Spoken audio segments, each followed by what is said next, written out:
बच्चों आज हम क्लास 10th के विद्युत चैप्टर से कुछ इंपॉर्टेंट न्यूमेरिकल करने वाले हैं जो सीधा सीधा आपके बोर्ड एग्जाम में पूछे जाते हैं और बहुत ज़्यादा इंपॉर्टेंट भी होते हैं ना। तो पहला आपका न्यूमेरिकल है कि संलग्न परिपथ में ज्ञात कीजिए। ये देखो आपका परिपथ बना हुआ है और इसमें कह रहा है ज्ञात कीजिए। ज्ञात क्या करना है कि तुल्य प्रतिरोध पता करना है। जो परिपथ बना हुआ है इसमें देखो कई सारे प्रतिरोध लगे हुए हैं ना, एक 30 ओम का, 20 ओम का, 60 ओम का, फिर यहाँ पर 10 ओम का, 40 ओम का प्रतिरोध लगे हुए हैं। तुमको क्या करना है कि इसका तुल्य प्रतिरोध पता करना है। पूरे का पूरा प्रतिरोध पता करना है कि इस पूरे परिपथ में कितना प्रतिरोध है। तुल्य प्रतिरोध ना, पूरा का पूरा कितना प्रतिरोध है पूरा पता करना है। तो पहले में क्या पता करना है, तुल्य प्रतिरोध पता करना है। दूसरे में क्या पता करना है, परिपथ में प्रवाहित कुल वैद्युत धारा, यानी कि जो परिपथ में जितनी धारा प्रवाहित हो रही है हमको वो धारा पता करना है। तीसरा क्या है कि ए व बी बिंदुओं के बीच विभवांतर पता करना है। ए व बी बिंदुओं के बीच मतलब ए यहाँ पर है और बी यहाँ पर है, इनके बीच विभवांतर कितना है हमको ये पता करना है। ठीक है ना। तो आराम से चलते हैं पहले स्टेप पर कि तुल्य प्रतिरोध कितना है। अगर देखा जाए तो पूरा परिपथ बना हुआ है और इसमें 12 वोल्ट की एक बैटरी लगी हुई है। 12 वोल्ट की बैटरी लगी हुई है तो कह सकते हैं कि 12 वोल्ट का यहाँ पर विभवांतर है। ठीक है ना, ये आपका विभवांतर भी है, उसको हम लोग बैटरी भी बोलते हैं। ठीक है, इतनी बात क्लियर। उसके बाद अगर देखा जाए तुल्य प्रतिरोध, तुल्य प्रतिरोध कैसे देखा जाएगा। देखो यहाँ पर एक 60 ओम, 20 ओम, 30 ओम भी लगे हुए हैं, फिर यहाँ पे 10 ओम और 40 ओम के भी लगे हुए हैं। अगर देखो अच्छे से तो ये देखो 30 ओम, 20 ओम, 60 ओम कौन से क्रम में लगे हुए हैं, कौन से क्रम में लगे हुए हैं। ये तीनों एक कैसे लगे, समांतर क्रम में लगे हुए हैं। कैसे, समांतर क्रम में। समांतर क्रम में कैसे लगते हैं कि एक के ऊपर एक, एक के ऊपर एक। ठीक है ना, ऐसे लगते हैं क्या, समांतर क्रम में प्रतिरोध लगते हैं। तो यहाँ पे कौन सा क्रम है, समांतर क्रम में प्रतिरोध लगे हुए हैं। तो 30, 20 और 60 ओम लिखेंगे क्या, पहला वाला 30 ओम, 20 ओम व 60 ओम, ये समांतर क्रम में जुड़े हैं। समांतर क्रम में जुड़े हैं।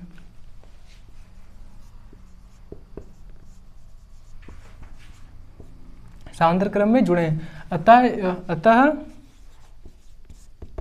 अच्छा, हम लोग को ये जो समांतर क्रम में जुड़े हैं इनको जोड़कर हम एक पूरा करेंगे तो यहाँ पर मान लेते हैं कि एक R1 प्रतिरोध बनेगा। ठीक ना, कहाँ का, ये 30, 20 और 60 को जब हम जोड़ेंगे तो मान लेते हैं कि जो यहाँ का जो तुल्य प्रतिरोध बनेगा सिर्फ और सिर्फ यहाँ का पूरा पूरा का तुल्य प्रतिरोध बनेगा। कितना बनेगा, मानते हैं R1 बनेगा।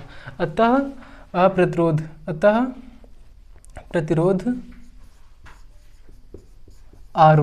R1 कितना होगा, तो मानते देखो जो यहाँ पर जो समांतर क्रम में जुड़े हुए हैं, और समांतर क्रम का फार्मूला कितना होता है, समांतर क्रम का फार्मूला होता है 1/R = 1/R1 + 1/R2 + 1/R3।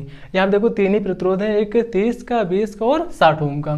तो अतः प्रतिरोध R1 कितना होगा, R1 का फार्मूला हम लोग लगाएं, R1 बराबर कितना होगा, यहाँ पे कितने हैं, पहला वाला 30 का है तो देखो यहाँ पर 1/R1 लिखते हैं ना, मतलब पहला वाला तो कितना है 30 है, 30 हो गया, प्लस है ना यहाँ पर तो प्लस लगा दिया। फिर 1/R2, 1/R2, R2 की जगह पे यहाँ पे कितना है फिर 20 ओम है तो क्या लिखेंगे यहाँ पर 20 प्लस अगला वाला कौन सा है R3 यानी कि 60 वाला, 1/ कितना हो जाएगा 60 हो जाएगा। इतनी बात क्लियर। तो ये 1/R1 जो यहाँ का जो सिर्फ और सिर्फ यहाँ के हम लोग प्रतिरोध निकाल रहे हैं, कितना निकाल रहे हैं 1/R1 करके निकाल रहे हैं। 1/30 + 1/20 + 1/60 है। अगर हम लोग देखें यहाँ पर तो हम लोग एलसीएम लेंगे, जब एलसीएम लेंगे हम लोग तो एलसीएम कितना आएगा यहाँ का पूरा 60 आएगा। कितना आएगा 60 आएगा। तो अगर 60 आएगा तो यहाँ पर कितना हो जाएगा, ये यहाँ पर 2 से अगर मल्टीप्लाई करेंगे तब यहाँ पर कितना होगा 60 होगा। अगर हम लोग 2 नीचे से अगर 2 से मल्टीप्लाई कर रहे हैं तो ऊपर भी 2 से मल्टीप्लाई करना पड़ेगा, तो ऊपर कितना हो जाएगा 2 हो जाएगा। प्लस लगा तो प्लस लगा दिया यहाँ पे कितना है 20। अगर हम लोग जब यहाँ पर 30 से मल्टीप्लाई करेंगे तब यहाँ पर 60 आएगा, तब यहाँ पर कितना आएगा 60 आएगा। अगर हम लोग नीचे का 3 से मल्टीप्लाई करें तो ऊपर भी 3 से मल्टीप्लाई करना पड़ेगा, कितना हो जाएगा, तो यहाँ पर हो जाएगा 3 हो जाएगा। प्लस लगा दिया, यहाँ पे कितना है 60 है तो यहाँ पर 60 है तो कितना हो जाएगा 1 ही बड़े आराम से आ जाएगा। ऊपर कितना हो गया 2, 3, 5, 5, 1, 6 हो गया, 6 कितना हो गया 60 हो गया। यहाँ पे कितना था 1/R था तो 1/R1 था ना, तो 1/R1 था तो यहाँ पे 1/R1 हो गया। अगर अब देखा जाए तो यहाँ से कट जाएगा और कितना हो जाएगा 10 बार ये बड़े आराम से कट जाएगा, 10 बार बड़े आराम से कट जाएगा। तो यहाँ से कितना बचा 1/R1 = कितना बचा 1/10, 1/10 बचा यहाँ से। अगर देखा जाए तो यहाँ पर R1 का मान कितना आया है, R1 का मान है यहाँ पर पूरा आपका 10 आ चुका है। कितना आया है 10 आया है। ये इतनी बात क्लियर हुई। मतलब यहाँ का जो प्रतिरोध होगा कितना होगा, 10 होगा। कितना होगा, 10 होगा। ये अभी समांतर क्रम में जुड़े हुए थे। अगर हम लोग यहाँ पर देखें तो ये 10 और ये 40 ओम, ये भी कैसे समांतर क्रम में जुड़े हुए हैं। कैसे, समांतर क्रम में जुड़े हुए हैं। अगर हम लोग यहाँ का अगर सही से अगर करें तो 10 ओम व 40 ओम ये समांतर क्रम में है। कैसे, समांतर क्रम में है, समांतर क्रम में है। तो जो यहाँ का जो एक इस जगह का जो तुल्य प्रतिरोध है उसे मान लेते हैं क्या, R2 मान लेते हैं। तो अब यहाँ भी कैसे समांतर क्रम में है, तो फॉर्मूला कौन सा लगाएंगे, 1/, वाला। यहाँ पे लिख देंगे क्या, R2 = 1/R1। जो R1 होगा यहाँ पर कैसा होगा, 10 ओम वाला होगा। 10 ओम हो गया, प्लस 1/R2 होता था तो R2 की जगह क्या हो जाएगा यहाँ पर 40 हो गया। अब यहाँ पे अगर देखो तो यहाँ पे कितना है, 40 है, यहाँ पे 10 है। अगर इसका एलसीएम लिया जाएगा तो कितना आएगा, 40 आएगा। अब 40 आएगा तो यहाँ हमको कितना, वो 4 से मल्टीप्लाई करना पड़ेगा। तो 10 चौके कितना होगा, 40 होगा जाकर। जब नीचे हम 4 से मल्टीप्लाई कर रहे हैं तो ऊपर भी 4 से मल्टीप्लाई करना पड़ेगा। तो ऊपर कितना हो जाएगा, 4 हो जाएगा, प्लस यहाँ पर 40 ऑलरेडी था तो कितना हो जाएगा, 1 और 1 जुड़ेंगे तो कितना हो जाएगा, 5 हो जाएगा। फिर 4 1 कितना हो गया, 5 हो गया। अपान में कितना है, 40 है, 1/R2 है ये।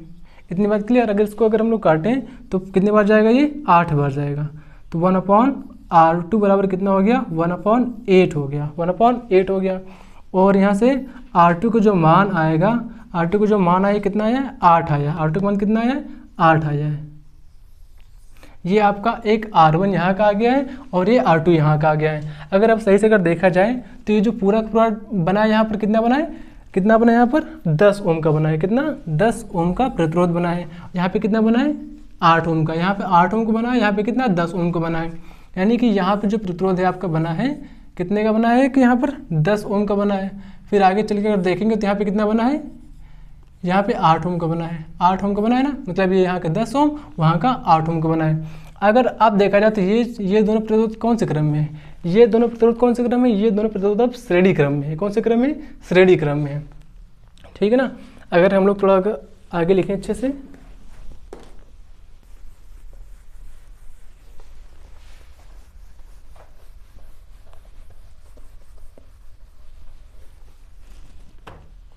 आप देखेंगे क्या कि R1 और R2 अब कौन से क्रम में, श्रेणी क्रम में है। R1 व R2 श्रेणी क्रम में है।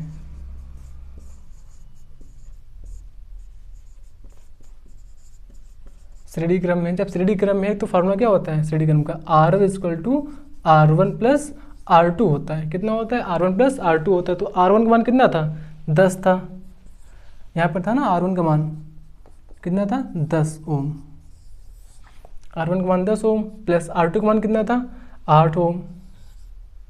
तो कितना हो जाएगा, 10 8 18। तो ये R आ गया। ये आपका आ गया तुल्य प्रतिरोध।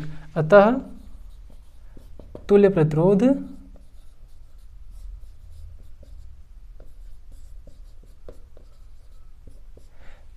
कितना हुआ, 18 ओम। 18 ओम है। ठीक है ना। ये जो कह रहा था ना तुल्य प्रतिरोध कितना होगा, इस पूरे परिपथ का तुल्य प्रतिरोध कितना होगा, 18 ओम होगा। ठीक ना, इतनी बात क्लियर। अब हम चलते हैं अगले स्टेप पर। परिपथ में प्रवाहित कुल वैद्युत धारा, इस पूरे परिपथ में कितनी धारा प्रवाहित हो रही है हमको ये पता करना है। ठीक है ना। अब पता करना हमको कि परिपथ में प्रवाहित कुल वैद्युत धारा, इस पूरे परिपथ में वैद्युत धारा कितनी प्रवाहित हो रही है। तो सेकंड स्टेप क्या है अपना, परिपथ में प्रवाहित धारा यानी कि I पता करना है। I का फॉर्मूला कितना होता है, देखो यहाँ पे ओम का जो नियम लिखा हुआ है V = IR। ये जो IR है V = IR है। यहाँ से हम लोग I का अगर मान निकालें तो R यहाँ पे उस पार जाएगा तो क्या हो जाएगा, V/R हो जाएगा। तो I का मान कितना हो जाएगा, V/R हो जाएगा। तो I का फॉर्मूला क्या बन जाएगा, V/R हो जाएगा। ठीक है ना। तो धारा अगर पता करना है तो I = कितना हो जाएगा, धारा मतलब कि विभवांतर अपॉन प्रतिरोध। विभवांतर का मान कितना है यहाँ पर देखा जाए तो 12 वोल्ट है। कितना है, 12 वोल्ट है। और प्रतिरोध अभी हम लोगों ने कितना निकाला था, अभी जस्ट निकाला था प्रतिरोध 18 ओम। कितना निकाला था, पूरे परिपथ में प्रतिरोध कितना था, 18 ओम था। तो R का मान कितना होगा, 18 होगा। अगर इसको अगर काटा जाए तो 6 से कट जाएगा, तो ये 2 बार कटेगा और ये 3 बार कटेगा। तो कितना हुआ, 2/3 हुआ। इस I का मान कितना हुआ 2/3 हुआ। आगे इसको अगर अच्छे से अगर भाग दिया जाए तो इसको ऐसे अगर भाग दिया जाएगा तो कितनी बार कटेगा। पहली बात यहाँ पर आ जाएगा आपका 0 लगाकर 1 जो लगा के पॉइंट लगाएंगे तो कितना हो जाएगा यहाँ पर 20 हो जाएगा। अब कितनी बार जाएगा 6 बार जाएगा तो कितना हो गया यहाँ पर 18। तो यहाँ पर अगर माइनस करेंगे तो 20 से 18 माइनस हो कितना बचा 2 बचा। पॉइंट लगा था 0 फिर से बढ़ा देंगे तो कितना हो गया 20 हो गया। फिर से 3 बार जाएगा। अब फिर से कितना हुआ 18 हुआ। अब यहाँ से 2 बचता जाएगा और यहाँ पर 6 बढ़ते चले जाएंगे। तो एटलीस्ट हम लोग क्या लिखेंगे लास्ट में I = अगर भाग किया गया तो कितना आया 0.6 आया। लगातार 6 आते जा रहे हैं तो हम लोग क्या कर देंगे एक बार बढ़ा देंगे 7 कर देंगे। ये आ जाएगा आपका I का मान। ये हो जाएगी धारा। इस पूरे परिपथ में कितने एम्पीयर की धारा प्रवाहित हो रही है 0.67 एम्पीयर की धारा प्रवाहित हो रही है।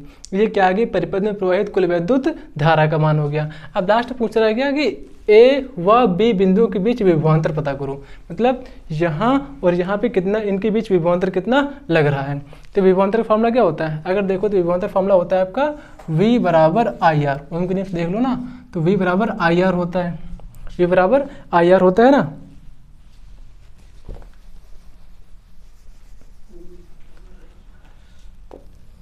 V = IR होता है। यही क्या होता है आपका विभवांतर होता है। ये तीसरा स्टेप क्या है विभवांतर। कहाँ पर A व B बिंदुओं के बीच। तो V यानी कि विभवांतर और A और B बिंदुओं के लिए तो कितना होगा IR होगा।